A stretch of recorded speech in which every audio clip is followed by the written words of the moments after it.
Good morning, students. Today we will continue our first chapter, which name is chemical reaction and equation. आज हम start करेंगे balanced chemical equation. Previous chapter में हमने पढ़ा था writing a chemical equation. Chemical equation में हम क्या करते हैं, जो भी एलिमेंट रिएक्शन कर रहे हैं वो कंबाइन होते हैं, उनके सिंबल के थ्रू उसे वो रिप्रेजेंट करते हैं. तो आज हम देखेंगे कैसे बैलेंस करते हैं, केमिकल इक्वेशन कैसे लिखते हैं और उसे बैलेंस कैसे कैसे करते हैं. तो पहले हम समझ लेते हैं कि law of conservation of mass क्या होता है. The mass can neither be created not destroyed in a chemical reaction. जो मास होता है, जो भी हम एलिमेंट यूज़ कर रहे हैं, उसका मास कभी भी डिस्ट्रॉय नहीं होता है, बस वो एक फॉर्म से दूसरे फॉर्म में चेंज होता है. इसके कहने का मतलब हुआ कि जो भी हम रिएक्टेंट में एलिमेंट यूज़ कर रहे हैं वो उतना ही रहेगा. अगर वो प्रोडक्ट बनता है, रिएक्टेंट कन्वर्ट होता है केमिकल रिएक्शन के थ्रू प्रोडक्ट में, तो जितना भी एलिमेंट रिएक्टेंट में रहेगा उतना ही प्रोडक्ट में भी रहेगा एलिमेंट. तो अब हम स्टार्ट करते हैं, एक एग्जांपल से स्टार्ट करते हैं. हम पहला एग्जांपल दिया हुआ है, आपकी बुक में दिया हुआ है zinc plus sulphuric acid. Zinc plus sulphuric acid है.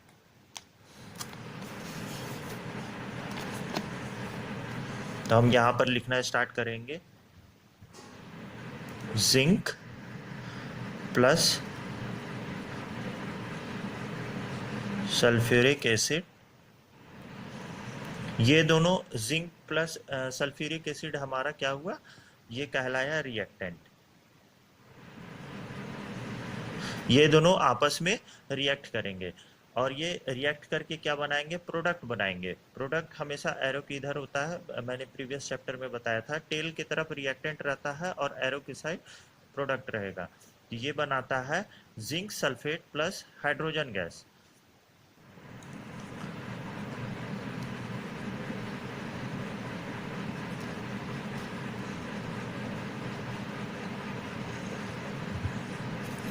ये हुआ. तो केमिकल इक्वेशन में जैसे हमने पढ़ा था कि हम किसी भी एलिमेंट को सिंबल से डिनोट करते हैं. तो अब स्टार्ट करते हैं. हम जिंक को डिनोट करते हैं Zn से,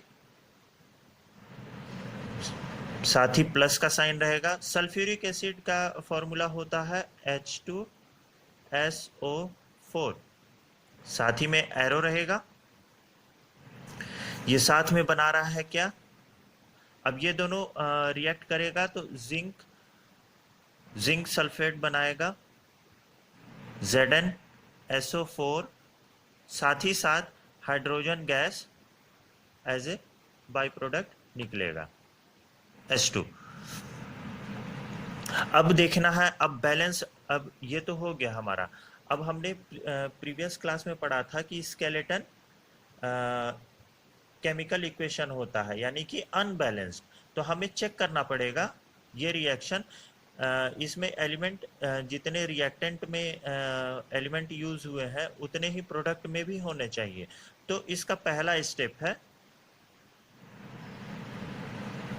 स्टेप 1 में हम एक बॉक्स बनाएंगे.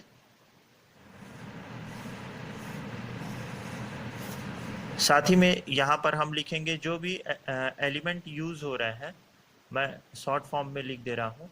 जो भी एलिमेंट इस रिएक्शन में है वो मैं इस कॉलम में लिखूंगा. साथ ही साथ यहाँ मैं रिएक्टेंट लिखूंगा. रिएक्टेंट में कितने मौजूद हैं इसे हम रिप्रेजेंट करेंगे LHS से, लेफ्ट हैंड साइड से, और जो प्रोडक्ट बना उसे हम रिप्रेजेंट करेंगे RHS से.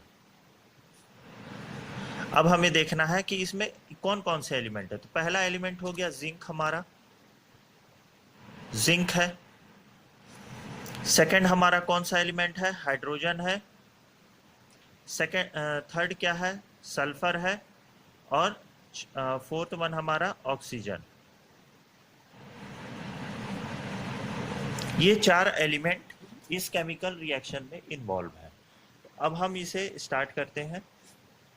अब हम लेफ्ट हैंड साइड की तरफ रिएक्टेंट की तरफ काउंट करेंगे कि कितने एलिमेंट हैं। Zn Zn इसमें नहीं है, Zn यहाँ है, इसके आगे कोई भी नंबर नहीं है, यानी कि ये 1 है। अब हम RHS में देखेंगे, RHS में Zn सिर्फ ये है, यहाँ भी कुछ नहीं लिखा है, यानी कि जिंक भी एक ही है, Zn भी एक ही है। सेकंड हमारा आता है हाइड्रोजन। हाइड्रोजन यहाँ पर हम काउंट करेंगे, इसमें नहीं है, इसमें नहीं है। हाइड्रोजन यहाँ 2 है, तो हाइड्रोजन यहाँ 2 लिख देंगे। फिर जब हम यहाँ पर देखेंगे तो हाइड्रोजन यहाँ भी 2 है, तो हम यहाँ भी 2 लिख देंगे। अब हम देखेंगे सल्फर। सल्फर यहाँ पर सिंगल है, यहाँ पर एक ही है, यहाँ पर हम 1 लिखेंगे। अब हम RHS में कंपेयर करेंगे तो यहाँ भी सल्फर एक ही है।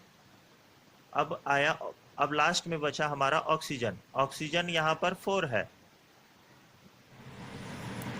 और RHS में देखेंगे तो RHS में भी हमारा ऑक्सीजन 4 ही है, यानी कि ये एक it is a balanced chemical equation. ये हमारा बैलेंस्ड केमिकल इक्वेशन है।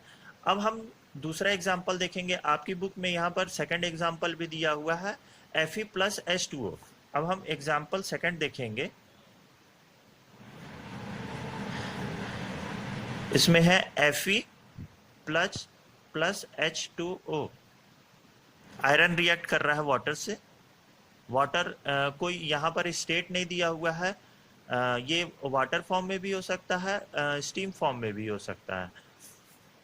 यहाँ पर हम देखेंगे Fe3O4 प्लस H2, ये आपका दिया हुआ है। ठीक, अब हम सेम प्रोसीजर यहाँ भी फॉलो करेंगे। अब हम एक कॉलम बनाएंगे। कॉलम बना लिए, ये एलिमेंट का हो गया, यहां पर रिएक्टेंट हो गया लेफ्ट हैंड साइड, यहां हो गया प्रोडक्ट RHS। अब एलिमेंट हम इस केमिकल इक्वेशन में देखेंगे कि कौन कौन से यूज हो रहा है। पहला है आयरन Fe, दूसरा है हाइड्रोजन H, और तीसरा है ऑक्सीजन। ये 3 एलिमेंट यहां पर रिएक्ट कर रहे हैं। अब हम स्टार्ट करते हैं। अब देखिए यहाँ पर लेफ्ट हैंड साइड में देखते हैं Fe आयरन यहाँ पर 1 है। राइट हैंड साइड में देखें तो Fe3 लिखा हुआ है, यानी कि यहाँ पर 3 आयरन है, 3 आयरन एटम है। अब हम लेफ्ट हैंड साइड में देखें, सेकंड आता हमारा हाइड्रोजन। हाइड्रोजन यहाँ 2 है, तो हम यहाँ 2 लिख देंगे। अब यहाँ पर देखेंगे हाइड्रोजन कहाँ है, हाइड्रोजन यहाँ पर 2 है, तो ये बराबर है। तीसरा हमारा आता है ऑक्सीजन। ऑक्सीजन यहाँ पर 1 है, सिंगल, यहाँ पर 1 लिख देंगे। और RHS में काउंट करेंगे हम ऑक्सीजन, ऑक्सीजन यहाँ 4 है, यानी यहाँ 4 है। तो इससे हम देख सकते हैं कि यहाँ पर ये बैलेंस्ड नहीं है, ये इक्वेशन बैलेंस बिल्कुल भी नहीं है। अब हम इसे बैलेंस करना स्टार्ट करेंगे। तो जो भी हम नंबर बैलेंस करेंगे, आप कोशिश कीजिएगा कि उसे दूसरे पेन से नोट करें, ठीक, वो ज़्यादा सही रहता है। अब हम देखेंगे यहाँ पर, यहाँ 1 है, यहाँ पर 3 है। अगर हम LHS में जो आयरन है इसका मल्टीप्लिकेशन 3, यानी 3 एटम और ऐड कर दें तो ये हो जाएगा कितना, 3।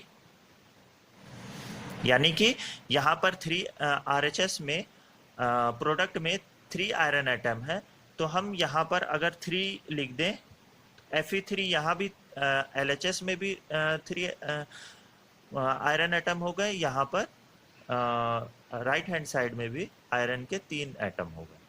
ठीक। सेकेंड वन हाइड्रोजन, ये बैलेंस्ड है।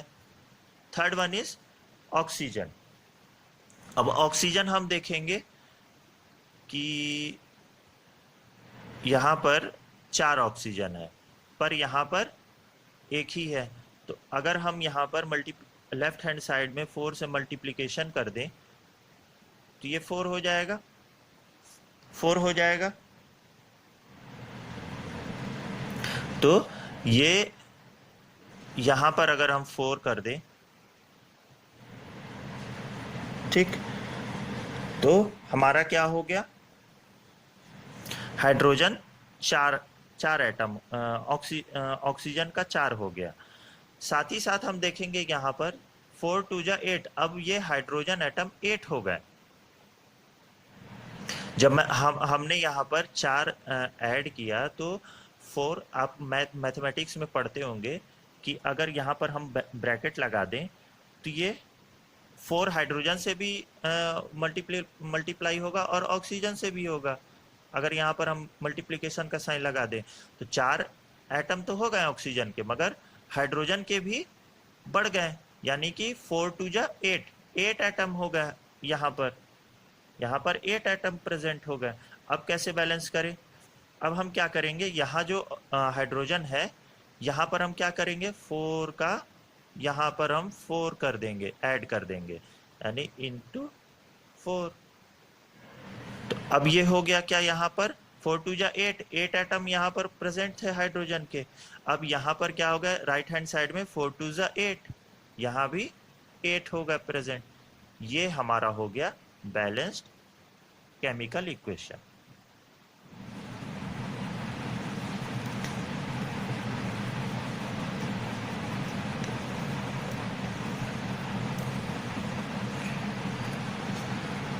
ये हमारा हो गया बैलेंस्ड केमिकल इक्वेशन। अब हम देखेंगे, अब ये तो हो गई एग्जाम्पल की बात। अब हम बुक में आते हैं। बुक में तो आपका सिंपल ही दिया हुआ है, ये पूरा पेज आपका दिया हुआ है, सिंपली यही प्रोसीजर समझाया हुआ है पूरा। लास्ट में देखिए यही आता है answer, 3Fe + 4H2O is equal to Fe3O4 +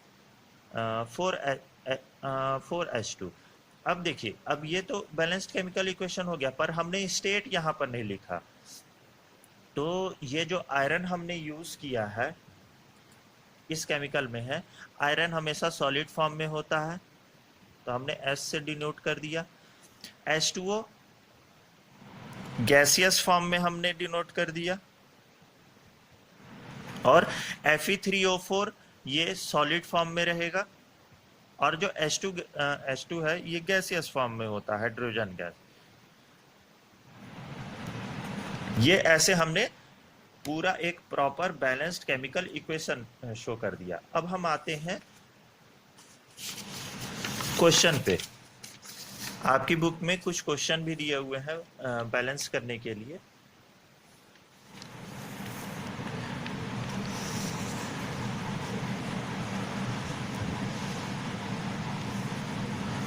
यहां पर दिया हुआ है, देखिए, right the balance equation for the following chemical reaction. आपको एक बैलेंस इक्वेशन केमिकल रिएक्शन के लिए करना है। तो यहाँ पर हम देखेंगे, पहला दिया हुआ hydrogen + chlorine is equal to hydrogen chloride. तो हम एग्जाम्पल में पहले स्टार्ट करते हैं।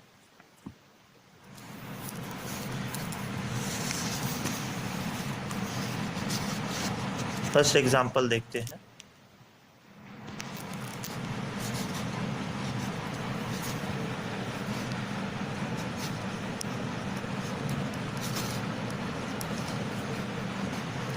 ये पेज नंबर 6 में, पेज नंबर 6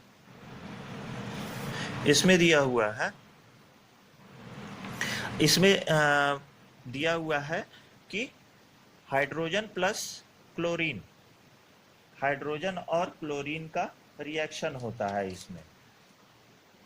तो क्या बनाता है, तो हाइड्रोजन हम किस चीज से रिप्रेजेंट करेंगे, हाइड्रोजन हमारा रिप्रेजेंट होता है H2 से।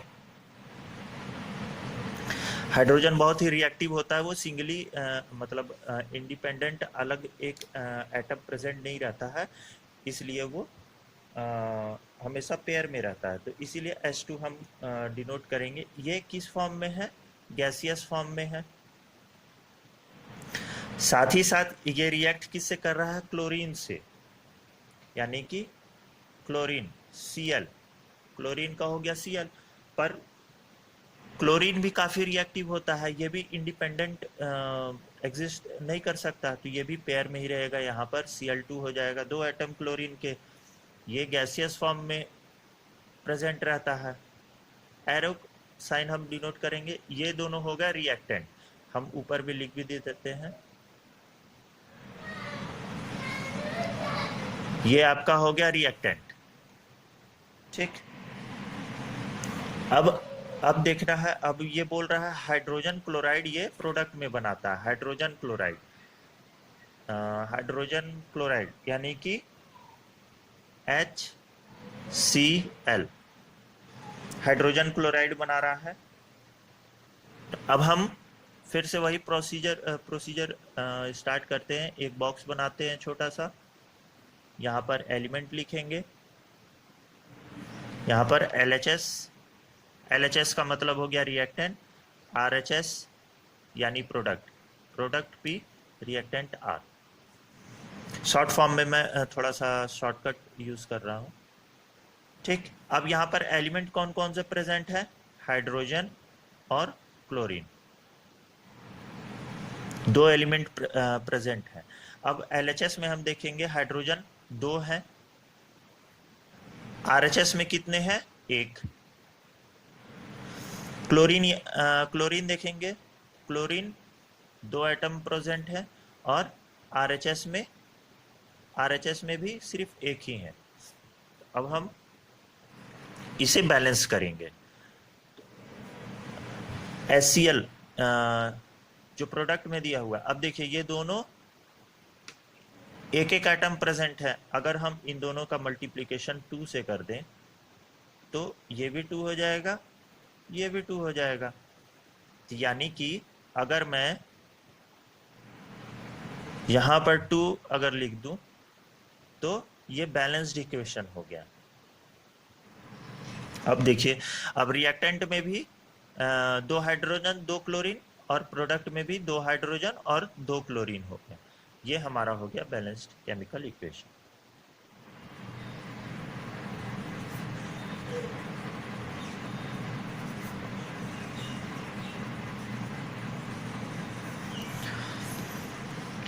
ऐसे ही आपको ये मैंने क्वेश्चन नंबर 2 का फर्स्ट एक समझा दिया। आपका होमवर्क है क्वेश्चन नंबर 2 का 2 और 3 आपका होमवर्क है। अगर कोई प्रॉब्लम आए तो आप मैसेज कर दीजिएगा, मैं आपको सॉल्व करके बता दूंगा। थर्ड क्वेश्चन पे आते हैं। थर्ड क्वेश्चन हमारा बोल रहा है, थर्ड क्वेश्चन देखते हैं। Right the balanced chemical equation with state symbol for the following reactions. अब आपको क्या करना है? केमिकल इक्वेशन तो साथ बैलेंस्ड केमिकल इक्वेशन बनाना है, साथ ही साथ आपको जिस स्टेट में एलिमेंट प्रेजेंट है उसका सिंबल भी आपको लिखना पड़ेगा। पहला मैं बता देता हूं, सेकंड वन आपका होमवर्क होगा। पहला बोल रहा है solution of barium chloride and sodium sulphate, 2 reactant है इन वाटर। इन वाटर यानी कि इन वाटर बोल दिया, यानी ये एक्वस में हो जाएगा, एक्वस सॉल्यूशन में ये रिएक्ट कर रहा है और क्या बना रहा है? Insoluble barium sulphate. Insoluble barium sulphate यानी कि घुल नहीं सकता है, यानी कि ये प्रेसिपिटेट हो जाएगा। प्रेसिपिटेट का मतलब होता है थक्का, हिंदी में थक्का बोलते हैं इसे। तो प्रेसिपिटेट सॉलिड फॉर्म में रहता है, ये सॉल्युबल नहीं होता है। और साथ ही साथ बनाएगा solution of sodium chloride, sodium chloride भी साथ में ये बनाएगा। तो अब हम स्टार्ट करते हैं लिखना।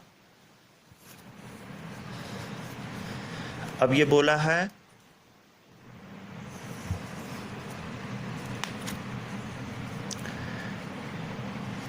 क्वेश्चन 3 फर्स्ट, पहला बोल रहा है solution of barium chloride. Barium का सिंबल होता है, एक बार मैं लिख देता हूं,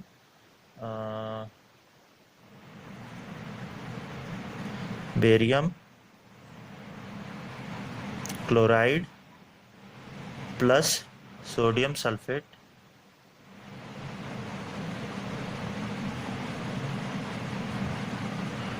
ये हमारा बनाएगा क्या, इनसॉल्युबल बेरियम सल्फेट।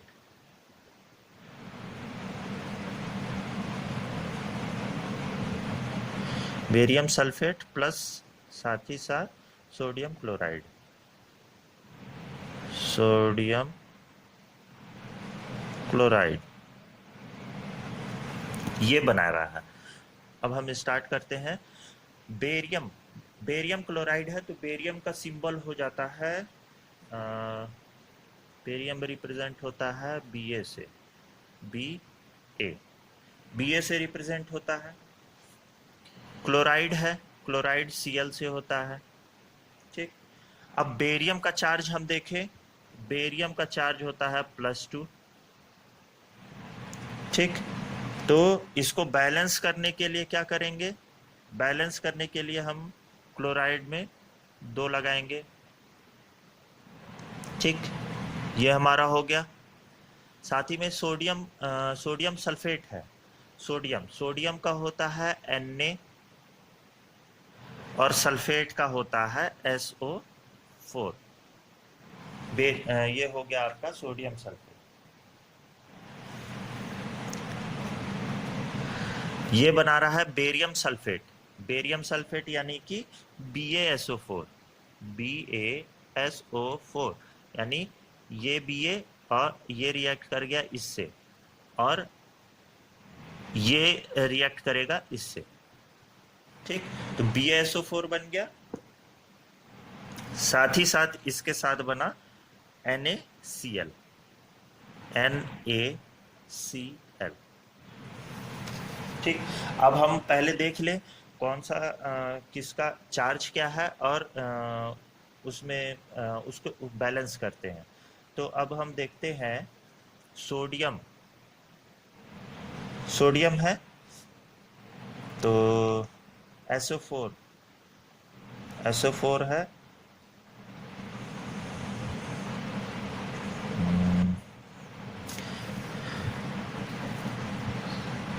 SO4 का हो जाएगा, इसका चार्ज -2 होता है, तो इसे बैलेंस करने के लिए इसे बैलेंस करने के लिए हमें यहाँ पर -2 है तो यहाँ पर 2 लगाना पड़ेगा, यानी कि अब ये हो जाएगा Na2SO4।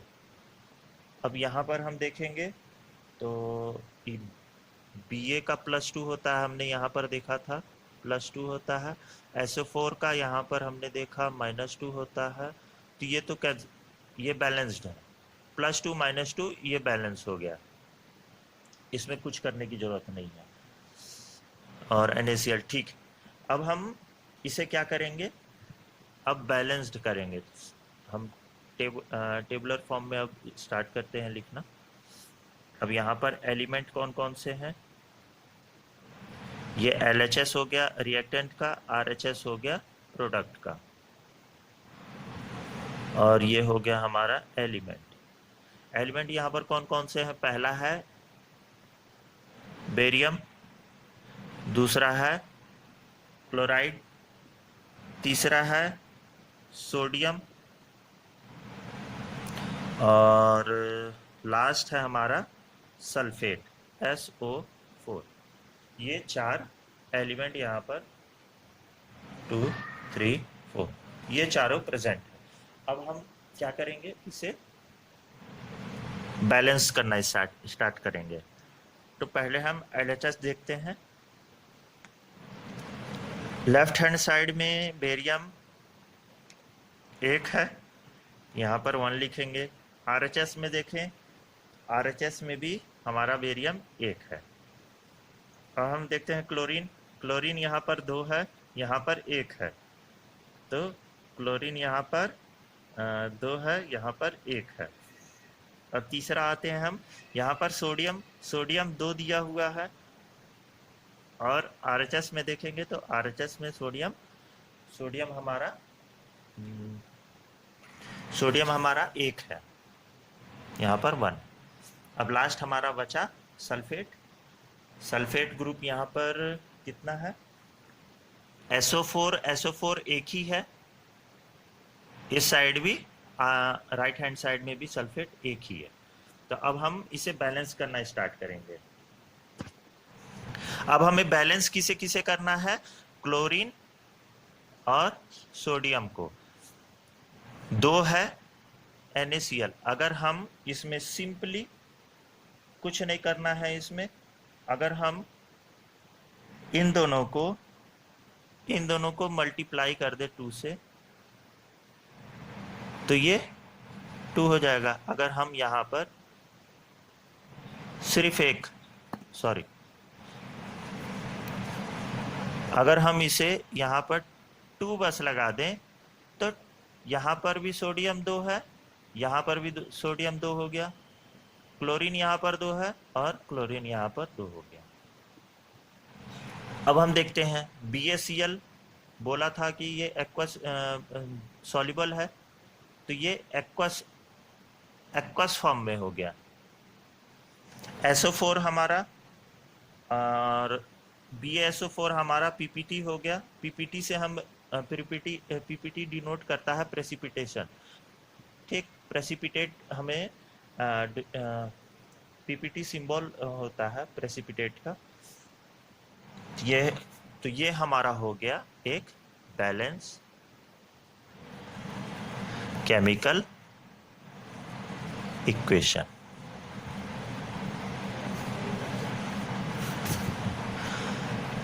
अब आपका होमवर्क है पेज नंबर 6, क्वेश्चन नंबर 2 का सेकंड एंड थर्ड, साथ ही साथ क्वेश्चन नंबर 3 का सेकंड आपका होमवर्क है। आपको ये तीनों साथ ही साथ क्वेश्चन नंबर 1 का मैं आंसर दे देता हूँ।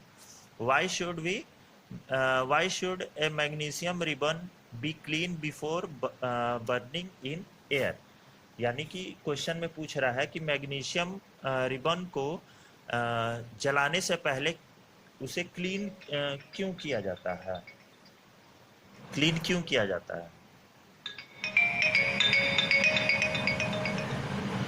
तो देखिए मैग्नीशियम मैग्नीशियम एलिमेंट जो है वो काफ़ी रिएक्टिव होता है, और वो क्या होता है कि रिएक्टिव होता है तो वो ऑक्सीजन के कांटेक्ट में आके तुरंत ही मैग्नीशियम ऑक्साइड फॉर्म कर लेता है, यानी MgO फॉर्म कर लेता है।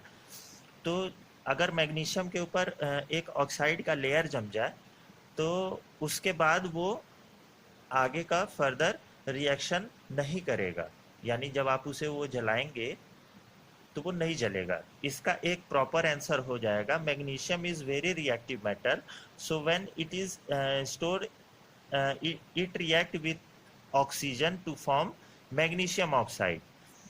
मैग्नीशियम Mg+O, मैं आपको यहाँ पर लिख के बता देता हूँ, मैग्नीशियम रिएक्ट कर जाएगा ऑक्सीजन के साथ, तो ये बना देगा MgO, मैग्नीशियम ऑक्साइड, ठीक। अब मैग्नीशियम ऑक्साइड एक लेयर अगर बना दिया तो वो तो पहले से ही रिएक्ट कर गया, तो फिर बाकी का फिर आगे क्यों रिएक्ट करेगा। तो the magnesium oxide layer is stable, so it will prevent further reaction of oxygen with magnesium, ठीक। तो इसका एक इसका आंसर मैंने दे दिया। क्वेश्चन नंबर 2 का आपको सेकंड और थर्ड करना है, क्वेश्चन नंबर 3 का थर्ड करना है। ये आपका आज का होमवर्क हो गया। Thank you very much.